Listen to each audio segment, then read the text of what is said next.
In history, years to find a piece of paper. Michelle Malkin has questions. Here, Sean. Why didn't he just release it earlier, Juan?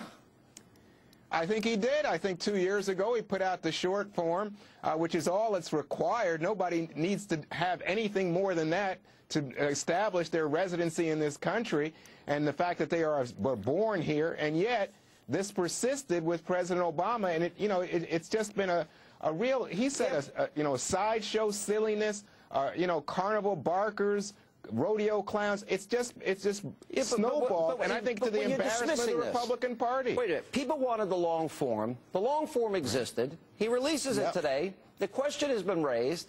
And I think you're very dismissive of people that I think have a legitimate requirement. Look, this is a constitutional requirement.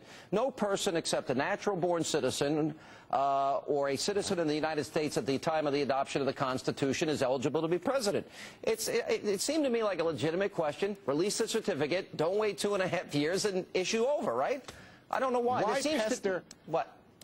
I'm just saying to you, Sean, why give any legitimacy to something that everybody, every news organization that had investigated this said had no bearing in fact? At that point, you start to think, this is not about facts. This is not about producing something. He gave you the short form. Republicans and Democrats in Hawaii had certified newspaper accounts that were contemporaneous testified to the fact. Look, this is what I said, and I said it many times. I said this last night on this program. Here's what I said.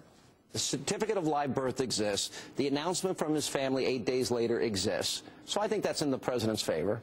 But he could just go get the birth certificate. By the way, and for the record, I think he's probably born in the United States. Otherwise, that birth announcement wouldn't be there. I always thought this. Yeah. I always thought it was odd that he wouldn't release it. I just think that he saw this debate going on in the country. Look, this is not the first time. He's the most transparent. All these things would have been released without having to wait. Why not release his transcripts? Why not release his thesis? Why not? No, I don't care if he does. I honestly, that's not my focus. And this has not been my main focus either, except it got odd to me. At some point, I think it should have been released on the education part. Number one, he did promise to be transparent. So be transparent. It shouldn't have taken 2 years on the certificate. On the other hand, I don't care if he got straight A's. His policies are awful and failing, so it doesn't really matter what he got in Harvard. And coming up much more on Donald Trump and the birth certificate controversy. Michelle Malkin, the so-called most transparent administration in history, took 3 years to dispel rumors about the president's birthplace. Now, the anointed one must have been busy playing golf, appearing on Oprah, attending New York City fundraisers, which he spent the rest of his day doing today. To choke on my coffee this morning as I was watching this press conference and watching this man who has been the epitome of unseriousness, wagging his finger, Mr. Waggy McFinger Wagger, at the media and everyone else in public life and the public square for being distracted. I mean, the fact is that so much of this controversy and this issue has been a useful tool for the left-wingers in the media who have tried to demonize every last conservative activist and conservative politician, conservative in public life, try to marginalize them as the most extreme kind of conspiracist. And it has also helped the media boost the candidacy of somebody who I do not consider a bona fide conservative, somebody who is sucking oxygen out of serious debates, bona fide limited government issues, and that, of course, is Donald Trump. And look, over the last 2.5 years, Sean, I've gotten a lot of heat from the so-called birther faction. And just to correct Juan Williams, it's not just so-called Republicans who have pushed some of this movement. In fact, most mainstream Republicans in office have not pushed this thing. It's a lot of independents. It's a lot of people who've engaged in the same kind of fraud that they are now accusing President Obama of.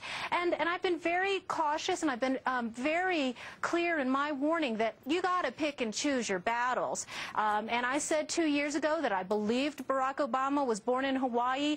I believe that this long-form birth certificate is bona fide. A lot of the questions that are being raised now about Photoshop and Illustrator and blah, blah, blah, I think are very far-fetched. And in the meantime, grassroots conservatives who've been in the slog, in the fight for a long time, long before Johnny-come-latelys and Tea Party opportunists like Donald Trump came along, have a lot of work to do. We've had a lot of work to do to undo the damage that this man has done in office. And that's where I've chosen to invest my time and energy. The only thing that this wasn't my issue either, but as time went on and Donald Trump brought up the issue, it just seemed to me, just release it and it's over. It's now released, and unless anyone comes up with this big smoking gun, it's not an issue. We got to focus on serious issues. The country's in a serious time.